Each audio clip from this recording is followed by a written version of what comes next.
The human engineer Jack Monroe didn't mean to cause trouble. He had only come to the alien research camp to fix a malfunctioning energy modulator. It was a small device, shaped like a glowing cube, with strange alien symbols carved into its surface. To Jack, it looked like a fancy power converter. But to the aliens, it was something much more delicate. Across the lab, Lula, a young alien girl with smooth purple skin and big blue eyes, stood near the wall.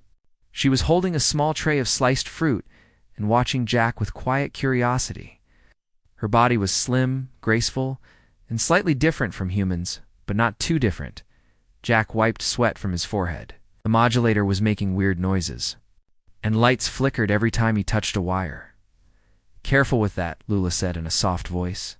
"It connects to emotional energy." Jack raised an eyebrow. "Emotional energy? Is that a thing now?" She nodded shyly. "Yes. In my species, certain parts of the body store it. If it overloads, strange things happen." Before Jack could ask more, a spark shot out of the device. The cube pulsed once, and a soft beam of glowing pink light shot across the room and hit Lula directly in the chest. "Whoa," Jack shouted, stepping back. Lula dropped the tray, the fruit scattering across the floor. She stood still like a statue, her eyes wide. Then something even stranger happened. Her chest, normally small and modest, suddenly swelled, almost like it was being inflated from within. The tight fabric of her uniform stretched, struggling to contain the change. Her coconuts, as Jack's buddy back home jokingly called alien busts, had visibly enlarged.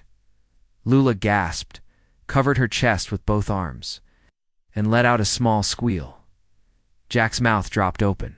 I didn't mean to," he stammered. Lula's cheeks turned deep purple, the alien version of a full-body blush. Even the tips of her fingers and the edges of her ears glowed with embarrassment. "You touched the growth circuit, didn't you?" she whispered. Voice shaking, Jack blinked. "What? I didn't touch you. It was just—" "No," Lula interrupted, looking panicked. "Not me, the core. The core controls bodily focus zones. You triggered a focus on my—" She stopped talking, her face turning. "Even darker, oh my God." Jack rubbed his forehead. "I'm so sorry." Lula quickly turned and rushed out of the lab, still covering herself. Jack stood there, frozen, unsure what had just happened. Was she going to be okay? Did he break something sacred? Suddenly the door hissed open again. This time, it wasn't Lula. It was a tall alien with golden armor and sharp eyes. He looked like a royal guard. "Human," he growled. "What did you do to her?" It was an accident," Jack said. "The device had fired on its own. I didn't even touch her." "She is the daughter of a high matriarch," the guard said. "You may have initiated a bonding signal." Jack stepped back. "Bonding like marriage?" The guard nodded slowly. "Interspecies chest growth signals acceptance of a chosen mate. If it happens unnaturally, it still counts." "The body doesn't lie." Jack wanted to scream. "Just came to fix a machine. Not get married?" The guard didn't look amused. "The elders will decide. You may have triggered a sacred process." Jack collapsed onto a nearby chair. His heart raced. He barely knew Lula, and now he might be involved in some alien marriage ritual. Just then, Lula's voice echoed from outside the room. She was crying softly, speaking in her native tongue. "I'm sorry," she said in a shaky voice as she stepped back in, still covering herself with a robe. "I didn't mean for you to see me like this." Jack stood. "Lula, I swear I didn't." "Know that thing would react like that?"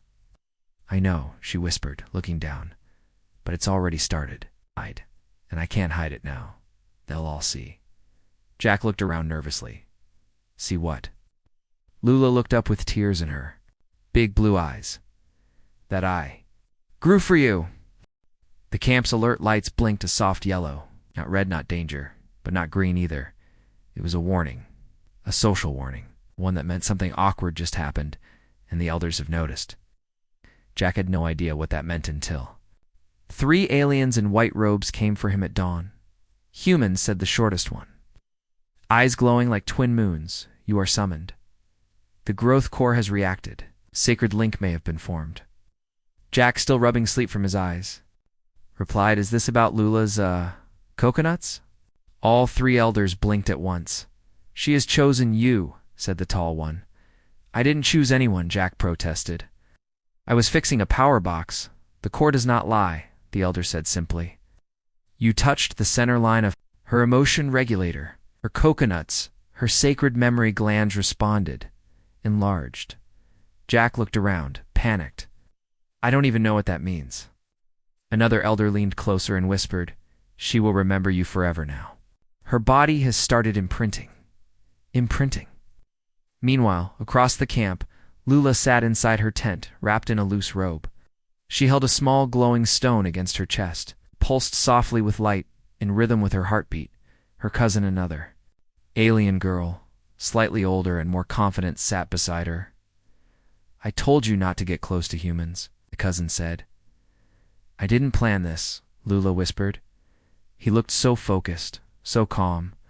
And then the beam struck me, and it just happened. Does "It hurt?" the cousin asked, pointing to Lula's now expanded chest. "No, it tingles. Every time I think of him, it warms." The cousin raised a brow. "Lula, that's not just a reaction. That's a bond forming." "I know." Back in the central chamber, Jack stood in front of a massive hologram showing Lula's body data. There, glowing in red, were two perfect circles pulsing near her upper torso. "Memory glands," one elder said. "What you call coconuts? They're sacred in her." "Culture. Sacred," Jack repeated. "They store energy from emotion, physical contact, and potential mates. Yours has been accepted. Accepted. Like relationship level. Accepted." "More than that," said the elder. "You may have become her chosen male." Jack turned pale. He remembered how shy Lula had been. The way she had run out, blushing, holding herself like she had just been touched in her soul. And now this? Some ancient biological tech activated by accidental repairs? But it was just an accident. Jack shouted, double quotes, "Yes," the elder nodded. "But her body does not care." Later that night, Jack was escorted back to his tent. A guard stood at the door. "You may not leave until the final symptoms stop." "Symptoms?" Jack asked. "Yes, her coconuts are still growing." At the same time, Lula sat alone. Chest now glowed softly, the energy stored growing stronger. Every time she closed her eyes, she saw Jack's face. The moment of the beam. The way he had stared not with desire, but with pure shock. That somehow made it worse. That made it more real. Her fingers trembled as she touched the stone again. Why does thinking about him make it grow more? The AI assistant in her tent answered calmly, "Because he touched your bond trigger. You now imprint based on emotional memory." Lula blushed again. "So I'll just keep growing till the bond stabilizes."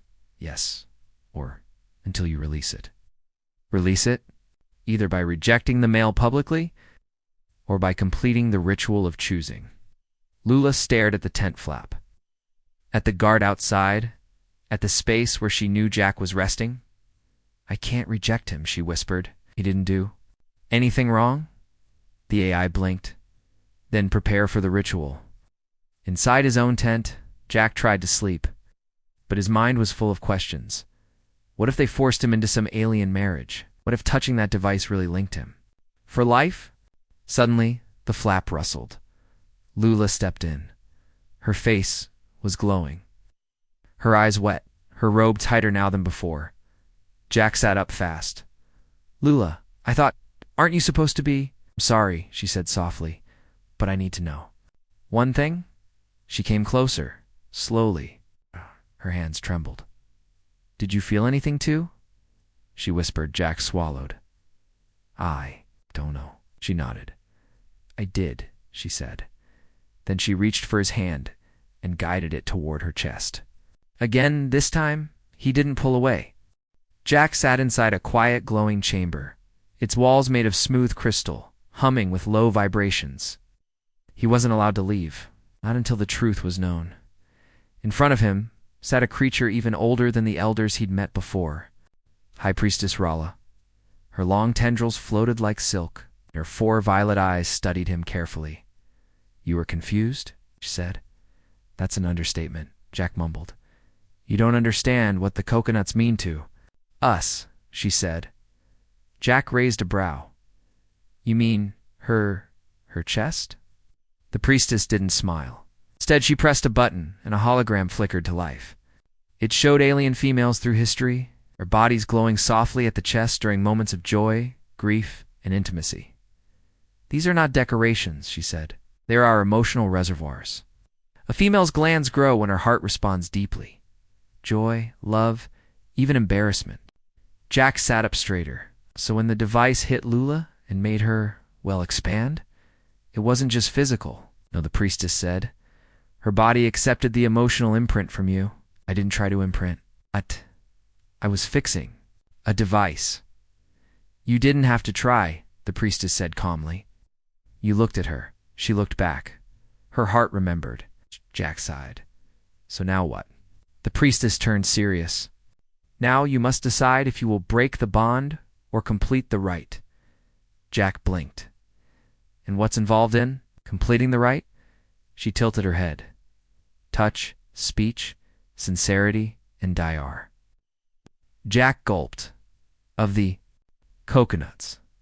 She finally smiled. "Yes, but only with her full consent." Back in her quarters, Lula sat with her cousin again. This time her robe was open slightly, revealing her glowing, gently pulsing chest. She looked down at them with a mix of wonder and fear. "They're heavy," she whispered. "Because you're full of energy," her cousin said. "You can't hold it forever. Either he accepts it, or you suffer from bond fever." Lula bit her lip. "I don't want to force him." Her cousin leaned closer. "He hasn't left yet." "Oh, that says something." Lula nodded. "But does he want me? Or is he just being polite?" Her cousin chuckled. "You really think humans are polite when alien breasts explode in front of them?" Lula couldn't help but laugh through her tears. "I was so embarrassed," she whispered. "But when he looked at me, he didn't laugh. He looked worried." "That's rare," her cousin said softly. "Most males here would have bragged, but he looked like he cared." That evening, a special chamber was prepared. Soft lights, warm stones, and a curtain of mist. Jack was led inside by 2 guards. Then, Lula entered wearing a new robe light, silken, and barely covering her chest. She stood silently, eyes on the ground. He looked at her, and something twisted inside him. This wasn't just an alien girl. She was someone scared. Caught in a moment she didn't ask for? "Lula," he said gently, "I didn't mean to start all this. I know," she whispered. "But I don't want to hurt you either." She raised her eyes. "Then don't." Jack stepped forward slowly. "I don't understand your culture, but I'm willing to learn if you want me to." She blinked fast. "You'd stay?" "If you'll teach me," he said. She smiled and took his hand. Slowly she placed it over her heart. Her chest pulsed under his palm. Warm, soft, alive. Her voice trembled. "They only grow for someone the body trusts." Jack chuckled softly. "Guess I should be honored." "You are," she whispered. Outside the misted chamber, the elders nodded. The priestess smiled. The bond had not been broken. And inside, as Lula gently rested her head on Jack's shoulder, her coconuts glowed brighter than ever, not from accident this time, but from choice. The wind outside the research camp howled like a lost beast. Alien trees creaked in the darkness. Inside Jack's tent, the only sound was the soft beep-beep of a sleeping monitor and the occasional buzz of a flickering light crystal. He couldn't sleep. Every time he closed his eyes, he saw her face, Lula's glowing cheeks, her trembling hands, and the way her body leaned into his when she placed his hand gently on her chest during the rite. That memory had settled deep inside him like heat in his bones. Suddenly, a soft shadow passed under the flap of his tent. The wind didn't move. Like that, Jack sat up fast. "Hello?"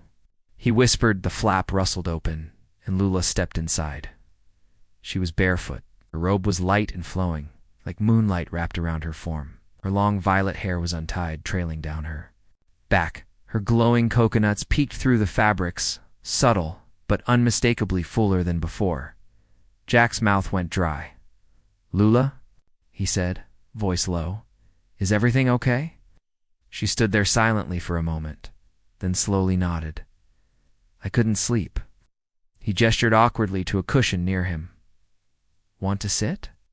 She didn't move toward the cushion. Toward him. "I had a dream," she said, eyes soft. "You were leaving. I called for you, but you didn't hear me. I woke up. My chest was pulsing." Jack blinked. "Is that bad?" "No, it only pulses. When my body is yearning," that word hit him like a jolt. Lula sat beside him, closer than before. So close, her shoulder brushed his. The warmth of her skin passed through his shirt. "My people say, if the bond remains untouched after the rite," she whispered, "the energy begins to turn inward, creates confusion, need, longing."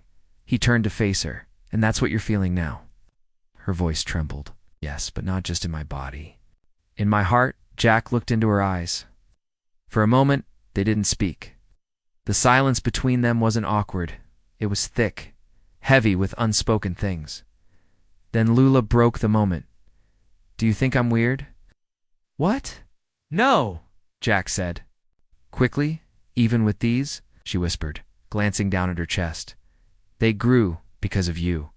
I can't hide them anymore." Jack exhaled slowly. "I don't think they're weird. I think they're you." A small smile appeared on her lips. "Do you want to touch them again?" He hesitated.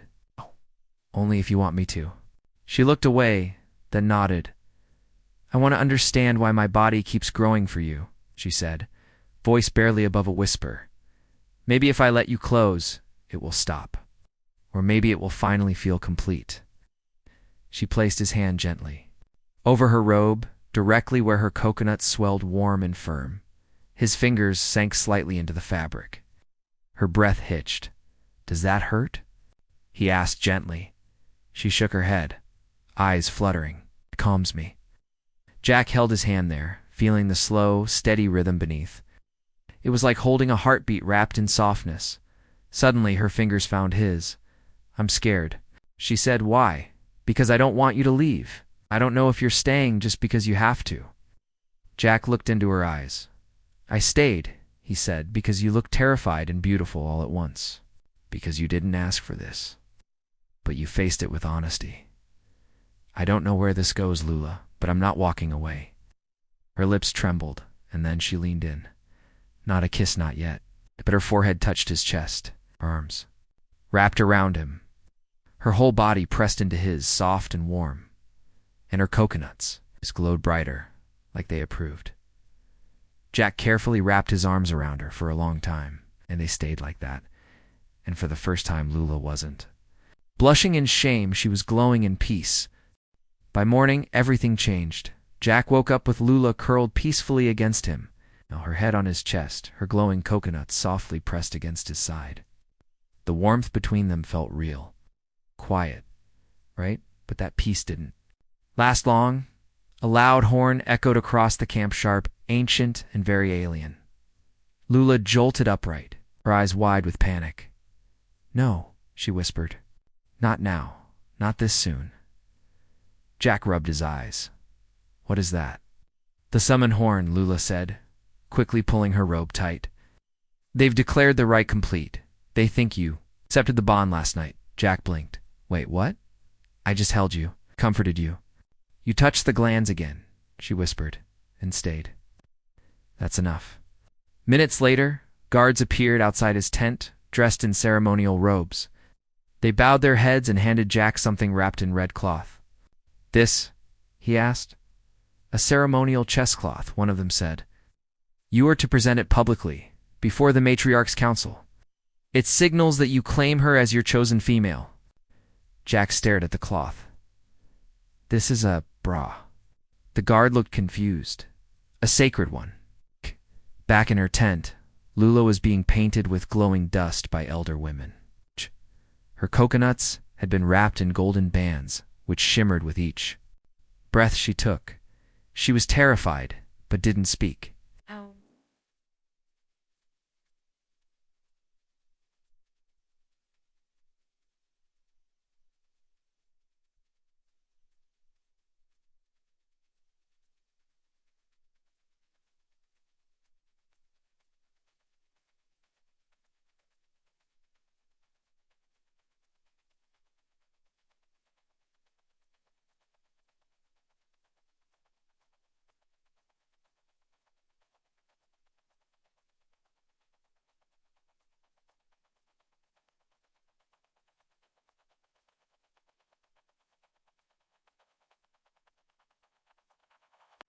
Once done in public, there was no turning back. She thought of Jack's hand. Warm, careful, never greedy. His voice soft when he said, "I'm not walking away."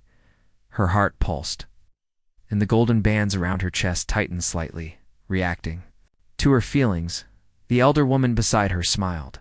"Your coconuts are strong and full, a good sign. He will honor them today." Lula swallowed hard. "I hope he knows what that means." The ritual hall was filled with spectators. Aliens of all kinds filled the seats, Nobels, scholars, even other young females whispering excitedly. At the center stood a circular stage. Jack was led there, dressed in traditional alien garments. Human awkwardness obvious, still held the sacred cloth in his hands, unsure whether to tie it, wave it, or run away with it. Then Lula stepped out. Gasps echoed through the crowd. Her golden-wrapped coconuts shimmered, glowing lightly in sync. With her breath, she walked slowly toward Jack, her eyes locked on his. Jack's heart thumped, not from fear, but something else. The High Priestess appeared beside them. Has the human come to finalize the bond? The crowd held its breath. Jack looked at Lula. "I didn't expect this," he said quietly. "I didn't either," she whispered. "But if I have to stand here, I'm glad it's with you."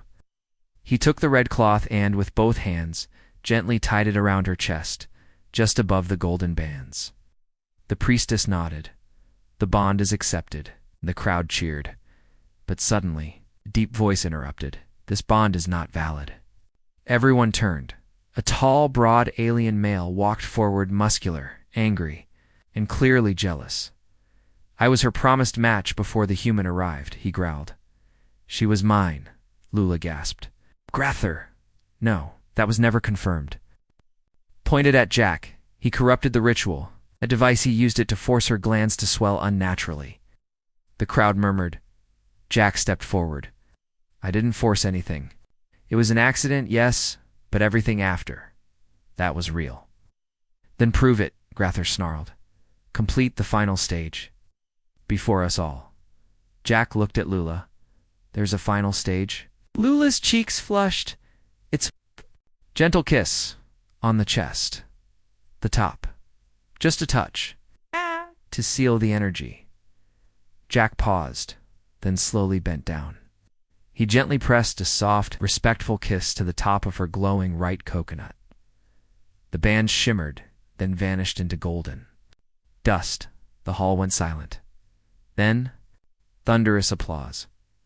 Grather stormed off in fury. Lula stood frozen, eyes wide. "You really did it," she whispered. "You kissed it." Jack smiled softly. "You said I had to." She laughed, then pulled him into a tight hug, pressing herself fully into him. And this time, she didn't blush. After the ritual, Jack thought things would calm down. He was wrong. The next morning, a soft knock echoed at his tent flap.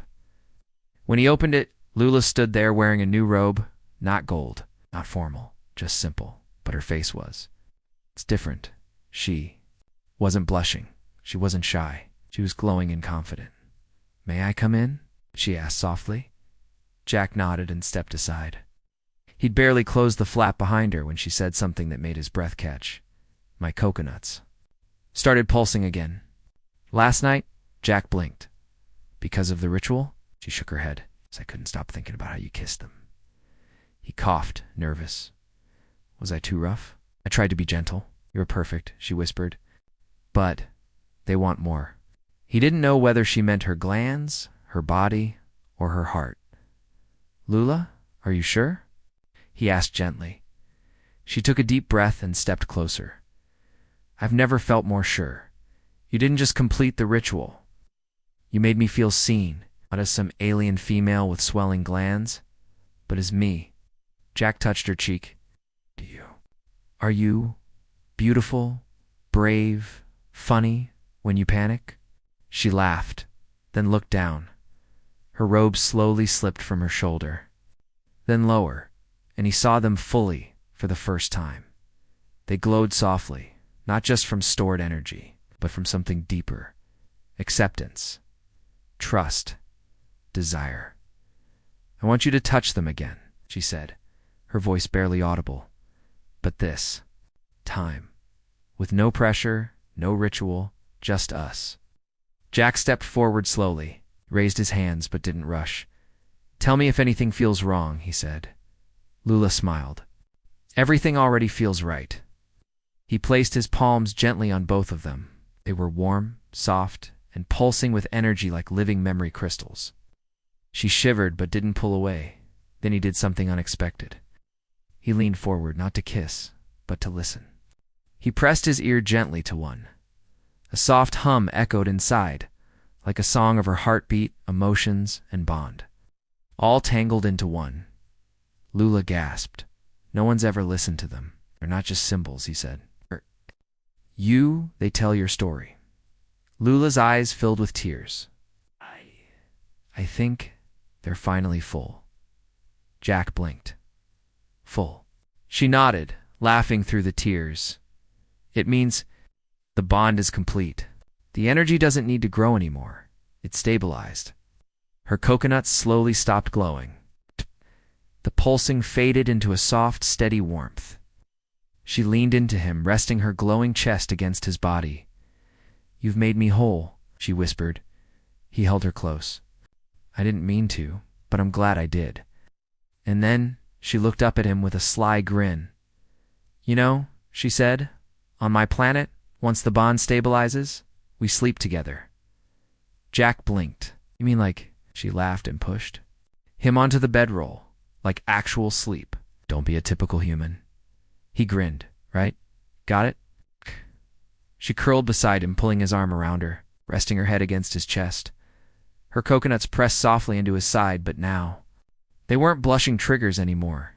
They were just part of her, and he loved all of her. Peace returned to the research camp, at least on the surface, but deep within Lula's body, something strange was happening again.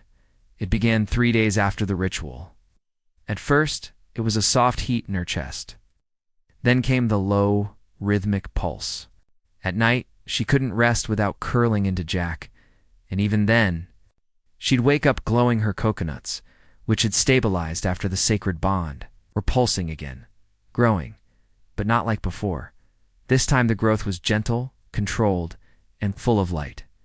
She stood before the mirror in her tent, touching her chest softly. They're changing, she whispered. A voice answered from her wall panel. The AI, your body is preparing for the next stage. Lula's heart skipped. What next stage? Only occurs when a bond reaches perfect. Harmony, your memory glands have evolved. She frowned. Evolved. They are now producing life's energy. Meanwhile, Jack was finishing repairs on a mining scanner when the priestess approached quietly. You must come, she said. Did I break something again? Jack asked. No, she smiled. But your partner is glowing. In a way we have not seen for generations. That didn't sound comforting. When Jack entered Lula's tent, she stood in the center wrapped in a thin glowing cloth. Her coconuts now shimmered like twin stars, full and radiant. She looked divine. Lula, he said softly. She turned to him, her face calm, but her eyes wide with emotion. I think something inside me changed. Jack walked closer. You okay? I'm better than okay, she whispered. But I need to show you something. She placed his hands gently, lovingly on her chest again. He felt it immediately, a second heartbeat. His eyes widened. Is that? She nodded, tears in her eyes. My body's energy accepted your imprint so deeply, it began to create something new. Not life like a baby, not yet, but pure soul energy. Means we are now linked in a way no one can break. So I'm a part of you now. You always were, she whispered. But now my people will see it too. The next day, during the full moon ritual, Lula stepped onto the bonding platform once more, but this time not as a nervous girl. She walked as a bonded female, a protector, a future matriarch. Jack stood beside her as the entire camp watched, his arm around her waist, her hand over his heart, when her chest began to glow again, brighter than ever before. No one whispered, no one laughed. They bowed, because they understood she had completed the final growth, not just in body, but in love, in bond, in soul. That night, as the two of them lay under the stars, Lula turned to Jack and whispered with a sleepy smile. Still think you were just fixing a machine? Jack chuckled. I think the machine fixed something in both of us. She laughed softly, pressing herself close.